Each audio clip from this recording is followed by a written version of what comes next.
On February 26th, 2022, the global financial system crossed a line it had never crossed before. A sovereign nation was cut off from the world's dominant payment network, not by warships or blockades, but by keystrokes and legal orders. This was presented as the ultimate financial weapon, a move meant to crush an economy, collapse a currency, and force political surrender. But what if this decision did something far more dangerous? What if it exposed a flaw at the core of global finance? If money can be weaponized once, can it ever remain trusted again? And if trust collapses, what happens next? To understand why the decision in February 2022 mattered so deeply, you first need to understand what SWIFT actually is. SWIFT is not a bank. It does not hold money. It does not move funds from one account to another. SWIFT is a messaging system. It is the communication layer that allows banks to speak to each other in a standardized, secure language. When a bank in New York wants to send money to a bank in Tokyo, SWIFT carries the message that authorizes that transfer. The actual funds move through correspondent banking relationships, but without SWIFT, the instruction cannot travel. No message means no payment. No payment means no trade. In a world built on cross-border transactions, that communication layer becomes the nervous system of global finance. Time 0.5s. SWIFT was created in 1973 by 239 banks across 15 countries. Before SWIFT, international payments relied on telex. Telex was slow, insecure, and prone to errors. SWIFT replaced this with standardized formats, encryption, and reliability. What once took days could now happen in minutes. By 1977, SWIFT was processing 10 million messages per year. By 2024, it was processing more than 11 billion messages annually, roughly 45 million messages every single day. This scale is what made SWIFT indispensable. Over 11,000 banks and financial institutions in more than 200 countries rely on it. Trade finance, energy payment, time 0.3s, and commodity settlement, sovereign debt transactions, all of it flows through SWIFT messages. It became invisible infrastructure. And, like all invisible infrastructure, its power was ignored until it was weaponized. Officially, SWIFT is based in Belgium. It is often described as neutral, but neutrality in finance is not determined by geography. It is determined by settlement. Most international transactions ultimately settle in dollars. Those dollars clear through correspondent banks in New York. This gives the United States leverage that no other country possesses. If access to dollar clearing is denied, the transaction fails. And because SWIFT messages almost always point toward dollar settlement, control over the dollar means influence over SWIFT. This leverage had been used before. In 2012, the United States pressured SWIFT to disconnect Iranian banks. The impact was immediate and severe. Iranian oil exports collapsed because buyers could not pay. Inflation surged. The economy contracted sharply. The sanctions were widely described as successful. Iran was forced to negotiate, leading to the nuclear agreement in 2015. At the time, this appeared to validate the strategy. Financial sanctions were cleaner than war. No troops, no bombs, no occupation. Just isolation. The lesson many policymakers took from Iran was simple. Control the financial system, and you control outcomes. But this interpretation missed a deeper effect. While Iran suffered in the short term, it also learned. During the years of sanctions, Iran began building workarounds, barter arrangements, non-dollar trade, alternative payment channels, cryptocurrency experiments. When sanctions were reimposed in 2018, Iran did not collapse the way it had before. The weapon still worked, but it worked less. That distinction mattered, because Iran was not the real test case. Russia was. Russia was not a small economy. It was one of the world's largest energy exporters, a nuclear power, a permanent member of the United Nations Security Council, deeply integrated into global commodity markets. Cutting Russia off from SWIFT was not just a sanction, it was a declaration. It said that access to the global financial system was conditional. conditional on political alignment. Every government watching understood the implication. If Russia could be excluded, anyone could be excluded. Reserves held in foreign institutions could be frozen. Payment access could be revoked. Economic life could be interrupted overnight. This was no longer about Russia. It was about precedent. When the announcement came on February 26, 2022, the reaction was immediate. The ruble collapsed. Russian markets shut down. Western media declared victory. The assumption was that Russia would implode within months. The financial weapon had been deployed at full force. But the assumption rested on an outdated model. It assumed a world with no alternatives. A world where SWIFT was irreplaceable. A world where dollar settlement was unavoidable. That world no longer existed. What followed was not the collapse of Russia, but the exposure of a system-level vulnerability. The moment SWIFT was used as a weapon, it stopped being neutral infrastructure. It became a strategic liability, not just for the target, but for everyone dependent on it. This is the point where history becomes relevant, because this was not the first time a dominant power weaponized financial infrastructure. And every time it happened before, the same sequence followed. Control. Weaponization. Adaptation. Hedging. Decline. The decision in 2022 did not invent this pattern. It activated it. The idea that financial power can be used without long-term consequences is relatively new. For most of modern history, finance and war were treated as separate domains. Armies fought, borders shifted, but contracts were honored. Capital was supposed to be neutral. That assumption collapsed in the early 20th century. Before the First World War, Britain sat at the center of global finance. The British pound was the world's reserve currency. The City of London cleared the majority of international trade.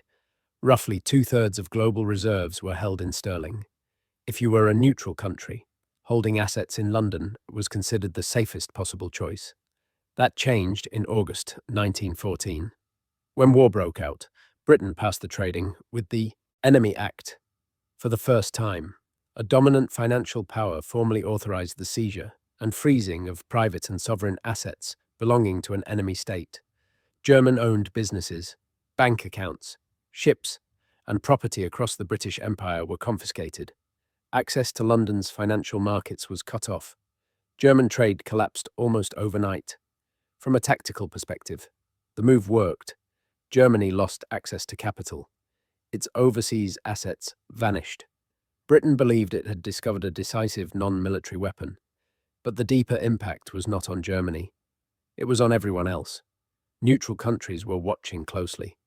If Britain could seize German assets during a conflict, then any country's wealth held in London was vulnerable to British political decisions. Safety was no longer guaranteed by neutrality. It was guaranteed only by alignment. After the war ended, this realization reshaped global finance. Countries began diversifying away from London. Gold holdings increased. Accounts were opened in New York, Paris, and other emerging centers. Capital flowed out of Britain, slowly at first, then steadily. The United States benefited directly. During the 1920s, New York grew into a rival financial hub. By 1920, the United States held more gold than Britain. By 1925, dollar-based finance was competing with sterling on equal footing. And by 1944, at Bretton Woods, the transition was formalized. The dollar replaced the pound as the world's reserve currency. Britain's decline did not happen overnight.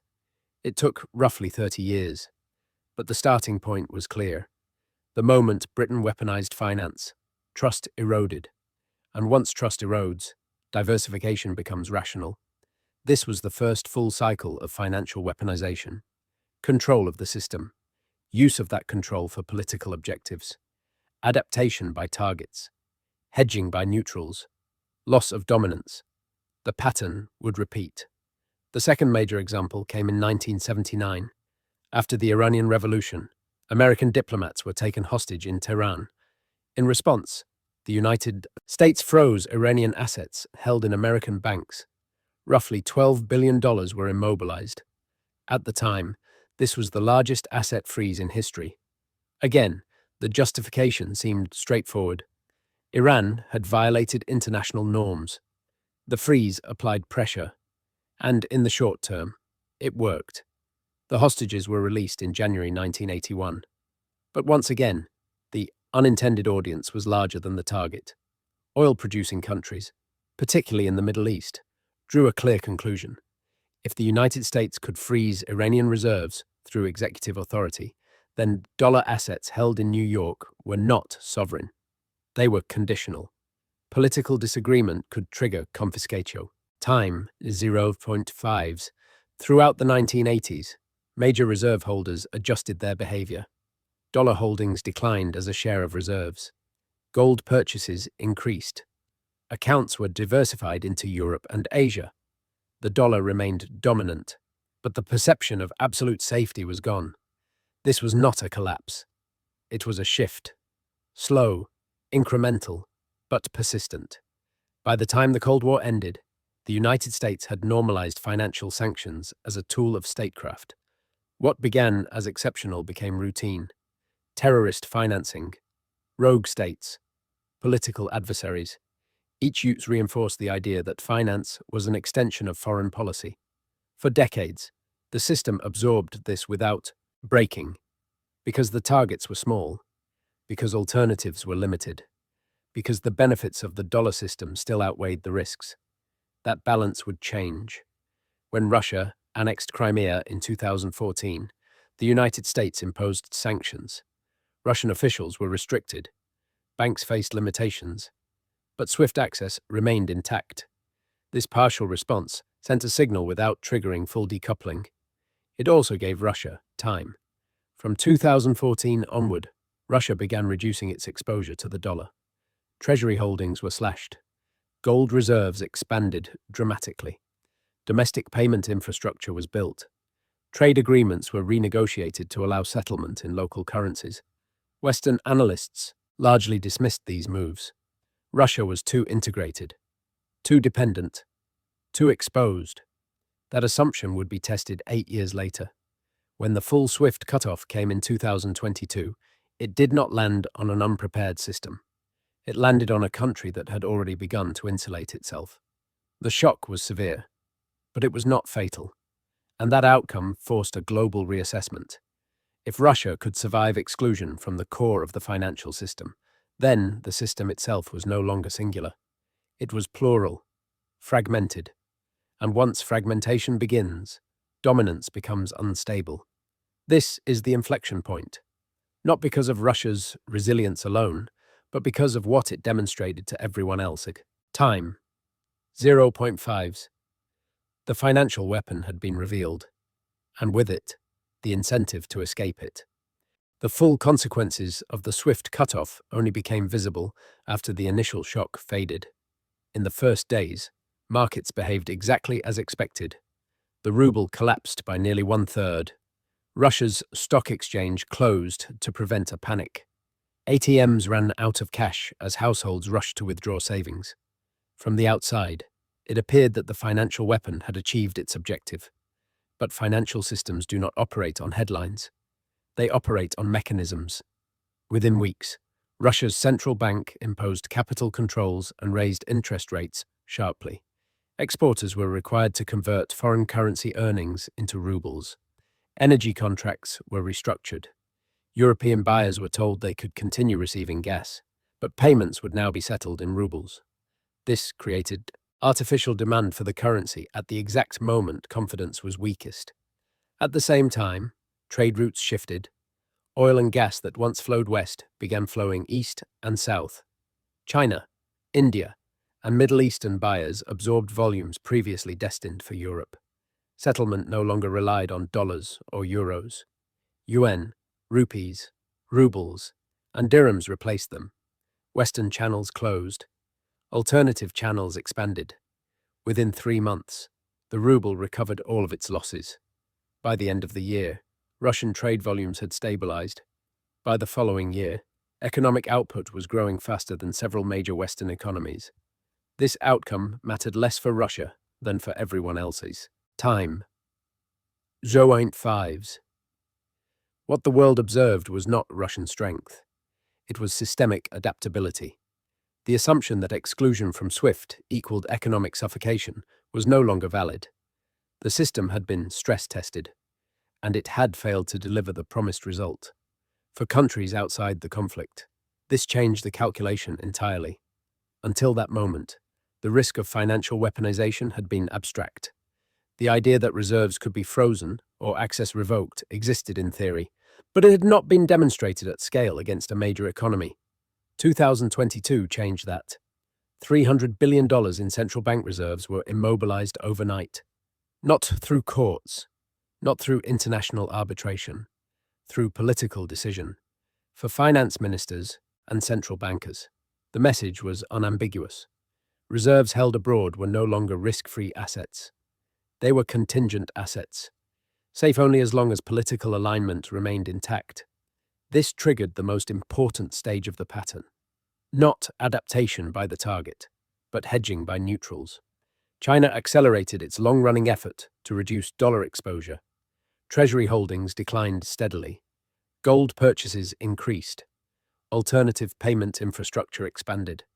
The cross-border interbank payment system moved from a peripheral role toward a central one in trade settlement with sanctioned and non-Western partners. Energy exporters reconsidered long-standing arrangements. For decades, oil had been priced almost exclusively in dollars. This created structural demand for the US currency. But once reserves could be frozen, the cost of that arrangement changed. Accepting alternative currencies was no longer ideological. It was defensive. Regional systems gained momentum. Bilateral currency swaps multiplied. Trade agreements were rewritten to allow local currency settlement. What had once been inefficient workarounds became strategic priorities. None of this required coordination. It did not require a new global order or formal alliances. It only required rational actors responding to revealed risk. This is how financial systems fracture. Not through collapse, but through optionality. When participants gain alternatives, they use them. When they use them, the original system loses exclusivity. And when exclusivity disappears, leverage erodes. The irony is that the swift cutoff achieved its immediate goal. It demonstrated power, but in doing so, it destroyed the illusion that power was permanent. History shows that financial dominance depends less on force than on trust. Trust that contracts will be honored. Trust that reserves are safe. Trust that infrastructure will remain neutral. Once that trust is broken, it cannot be restored through policy statements or reassurances. It can only be replaced by diversification. By the time the dust settled, the world was no longer asking whether SWIFT was indispensable. It was asking how quickly it could reduce dependence on it. And that question marked the transition into the final stages of the pattern. Once hedging begins, it accelerates in ways that are difficult to reverse.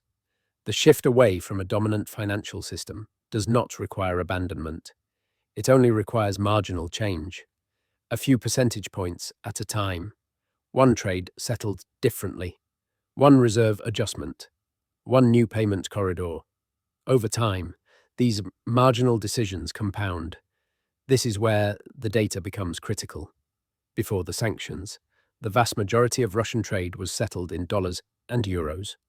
Within 2 years, a substantial share had moved into alternative currencies. Trade with China shifted almost entirely into yuan and rubles. Trade with India moved into rupees. Energy exports to the Middle East increasingly settled in local currencies. This was not symbolic. It was operational. China's payment infrastructure scaled rapidly. The cross-border interbank payment system expanded both in volume and reach. More institutions connected. More countries participated. What had once been a regional supplement began functioning as a parallel network. At the same time, central banks altered reserve strategy. Gold purchases surged to levels not seen since the collapse of the Bretton Woods system. This was not speculation. It was insurance. Gold cannot be frozen by executive order. It does not rely on correspondent banks. It does not require permission to move. Bilateral currency swap agreements proliferated. These arrangements allowed countries to settle trade without touching the dollar system at all.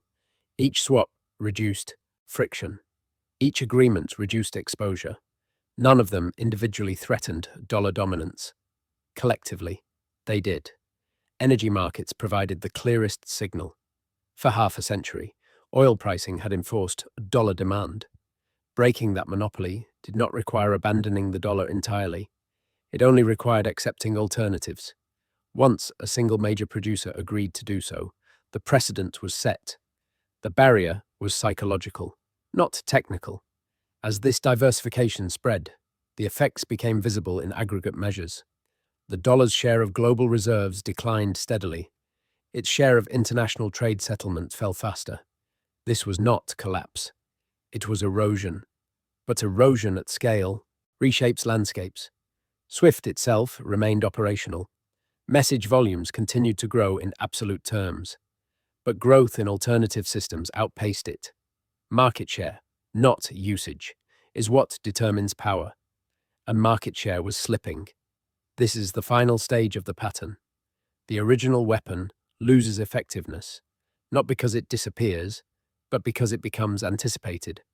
Once targets expect sanctions, they prepare. Once neutrals expect weaponization, they hedge.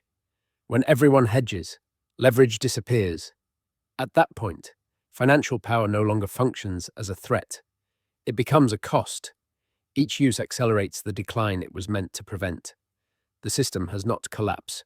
Time 0.5s, but it has changed direction. And history suggests that once this turn is made, it does not reverse. The loss of financial dominance does not arrive as a single event. It arrives as a narrowing of options.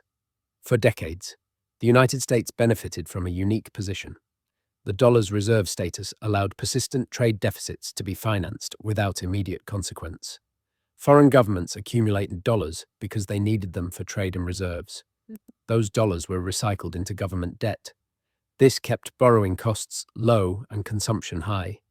As the share of reserves held in dollars declines, this mechanism weakens. Reduced foreign demand for government debt pushes interest rates higher. Higher rates constrain fiscal policy. Deficits become harder to finance. The ability to export inflation diminishes. None of this requires a crisis. It unfolds through arithmetic. Time 0.5s. Historical precedent provides context. When Britain lost reserve status, the pound did not disappear. It became one currency among many. Britain remained wealthy, but no longer hegemonic. The adjustment was gradual, but irreversible. The same pattern applies here. A multipolar currency system does not eliminate the dollar. It limits it. In such a system, sanctions lose potency. Freezing reserves no longer paralyzes economies. Cutting payment access no longer guarantees isolation. Financial weapons function only when alternatives are absent. Once alternatives exist, deterrence fades. The strategic winners are not necessarily those with the largest militaries, but those with optionality. Countries able to trade across systems gain leverage. Middle powers benefit from flexibility. They can settle in multiple currencies. They can shift partners. They are not forced into alignment by infrastructure. Gold regains importance, not as a relic, but as a neutral reserve. Payment networks compete. Regional systems flourish. Efficiency declines, but resilience increases. The largest beneficiary of this transition is China, not because of confrontation, but because of patience. While others relied on dominance, China built redundancy, manufacturing scale, trade volume, payment infrastructure, and reserves aligned toward a multipolar outcome. Russia's role was catalytic. Time 0.5s. By surviving exclusion, it disproved a core assumption. That demonstration effect altered global behavior more than any policy announcement could. The largest losers are those most invested in the old structure. Reserve holders concentrated in a single currency. Financial institutions dependent on monopoly infrastructure. States that assumed leverage would remain cost-free. This is not collapse. It is normalization. The system is returning to a state where power is distributed, not centralized. where finance reflects geopolitics rather than enforcing it. The weapon that once guaranteed compliance now accelerates divergence. That is the end state of financial weaponization. Not defeat through force, but decline through overuse. At the end of every financial cycle, there is a moment that becomes obvious only in hindsight. A decision that seemed logical at the time. A tool that appeared decisive. A victory that revealed itself to be a turning point in the opposite direction. For historians, February 26th, 2022 will likely be that moment. Not because sanctions failed immediately. They did not. The shock was real. Markets reacted. Pressure was applied. But financial power is not measured by shock. It is measured by endurance. And endurance depends on trust. Once reserves were frozen and payment access was revoked at scale, the lesson was absorbed globally. Financial infrastructure was no longer neutral. It was conditional, and conditional systems invite exit strategies. From that point forward, behavior changed. Not loudly, not all at once. Quietly, incrementally, rationally. Countries did not abandon the dollar overnight. They reduced exposure. They tested alternatives. They built redundancy. Each step made the next step easier. Each hedge reduced vulnerability. And each reduction in vulnerability weakened the original threat. This is why financial weapons resemble nuclear weapons. They can be used once. After that, their effectiveness declines rapidly. Defenses are built. Expectations shift. The fear dissipates. The United States could have preserved dominance through stability, openness, and predictability. Instead, it chose leverage. Leverage delivered short-term compliance against smaller targets, but against a major system. It accelerated fragmentation. The result is not chaos. It is a multipolar financial order, one where no single currency dictates terms, one where no single network controls access, one where power is dispersed across systems rather than concentrated in one. In such a world, influence must be earned continuously. It cannot be enforced structurally. This is not the end of the dollar. It is the end of unquestioned dollar dominance. The pattern is complete. Control led to weaponization.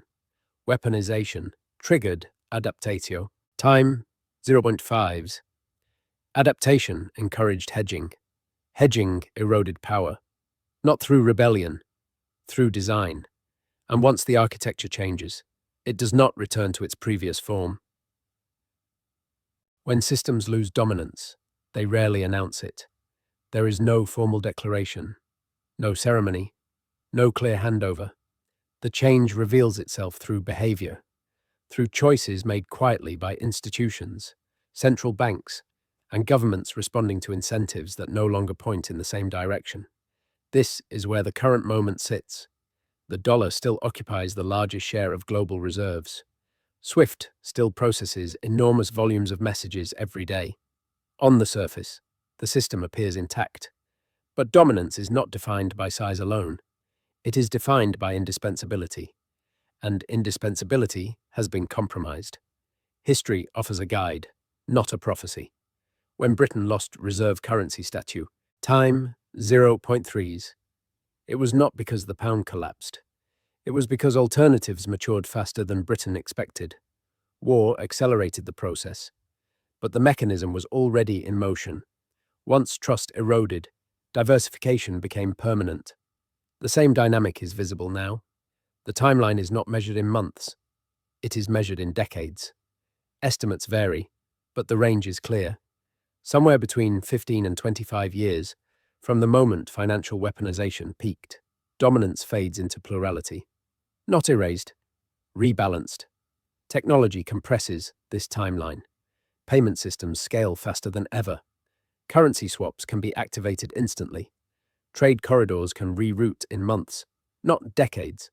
What once required a generation now requires a few budget cycles. The implications are structural. Budget deficits become constraints instead of conveniences. Sanctions become signals instead of controls. Monetary policy becomes domestic rather than global. Living standards adjust, not catastrophically, but persistently. None of this implies collapse. It implies limits. The most important outcome is not who replaces whom. It is that no single actor replaces anyone entirely. The future is fragmented. Overlapping systems, competing currencies, redundant infrastructure. In that world, power shifts from enforcement to coordination, from coercion to credibility. The swift cutoff did not destroy the dollar overnight.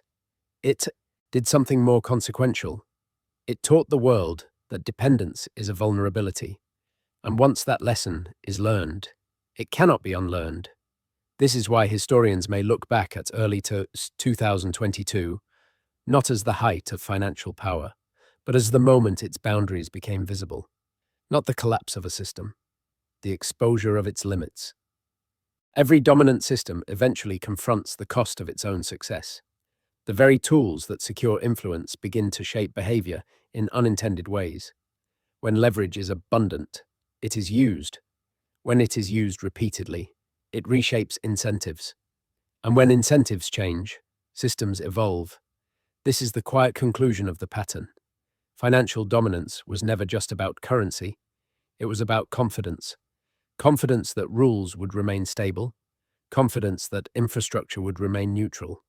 Confidence that participation did not require political alignment. Once those assumptions fractured, the logic of the system shifted with them. The world did not reject the dollar. It reduced its dependence on it. It did not abandon Swiffer. Time, its 0.5s. It limited its exposure to it. These distinctions matter because they describe a transition, not a rupture. What replaced certainty was optionality. Optionality is incompatible with hegemony. When participants can choose, no single system commands obedience. Influence becomes conditional. It must be renewed continuously rather than assumed indefinitely. This is why the use of financial weapons carries a paradox. The more effective they appear in the moment, the faster they undermine the foundation that made them effective in the first place. Power exercise structurally invites alternatives. Alternatives invite diversification. Diversification dissolves dominance. The decision taken in February 2022 did not end an era instantly. It began its unwinding. Years from now, the data will still be debated. Timelines will be adjusted. Percentages will be recalculated. But the direction will not change. The system has already pivoted, not toward collapse, toward dispersion. And in that sense, the outcome was never about Russia, or sanctions, or SWIFT alone. It was about the architecture of global finance confronting its own limits. Once those limits were revealed, the response was inevitable. The weapon worked once. It will never work the same way again. There is a tendency to search for villains or masterminds when large systems change, to assume intent, to assume strategy. But most structural shifts do not begin with a plan. They begin with a reaction. The financial system did not fracture because one country wanted a new order. It fractured because risk was revealed. And once risk is visible, behavior changes automatically. This is why the outcome cannot be reversed with policy adjustments or diplomatic assurances. Trust, once broken at the system level, does not respond to messaging. It responds to architecture. And the architecture has already changed. Multiple payment networks now coexist. Multiple settlement currencies now operate in parallel. Reserves are spread across assets that cannot be frozen by decree. Trade no longer flows through a single channel by default. This creates inefficiencies. Costs rise. Friction increases. But resilience improves. The system becomes harder to control and harder to weaponize. That trade-off is now widely accepted. From a historical perspective, this moment fits cleanly into a recurring pattern. Dominant powers build systems that centralize activity. Centralization creates leverage. Leverage invites use. Use invites adaptation. Adaptation dissolves centralization. Britain experienced this arc. The United States is experiencing it now. The end state is not weakness. It is normalcy. A world where no single actor sets the terms unilaterally, where power is negotiated rather than enforced, where finance reflects political reality instead of shaping it. For decades, the dollar system allowed one country to live beyond its means and impose costs externally. That privilege is fading. Not suddenly, not dramatically, but persistently. When future historians examine the decline of dollar hegemony, they may not focus on deficits, debt, or inflation. They may focus on a single decision that transformed infrastructure into a weapon, because that decision taught the world a lesson it could not ignore. Dependence is a liability, and systems built on trust cannot survive once trust becomes conditional. This is not the end of global finance. It is the end of financial innocence. When power rests on trust, the greatest risk is not opposition. It is precedent. The moment financial infrastructure was used as a weapon against a major economy, the precedent became unavoidable. Access could be revoked. Reserves could be frozen. Participation could be conditional. From that moment on, every actor in the system was forced to plan for exclusion, not because exclusion was likely, but because it was possible. That possibility changed everything. The global financial order did not unravel because countries rejected it. It unraveled because they prepared for its use against them. Preparation does not require confrontation. It requires redundancy, and redundancy dissolves monopoly. This is why the decline of dominance feels anticlimactic. There is no crash, no announcement, no sudden transfer of power. There is only a steady migration away from singular dependence, one transaction at a time, one reserve decision at a time, one payment corridor at a time. The system that emerges is not cleaner, it is not more efficient, but it is less coercive. And that trade-off reflects a world that has learned from history rather than ignored it. The financial weapon did not fail because it was weak. It failed because it was too strong enough to reveal the vulnerability it depended on. Once revealed, that vulnerability could not be unseen. This is how empires lose leverage, not through defeat, but through demonstration. They show what they can do, and in doing so, teach others how to protect themselves. February 2022 will not be remembered as the moment the dollar collapsed. It will be remembered as the moment its dominance became optional. Not with a bang, but with a lesson.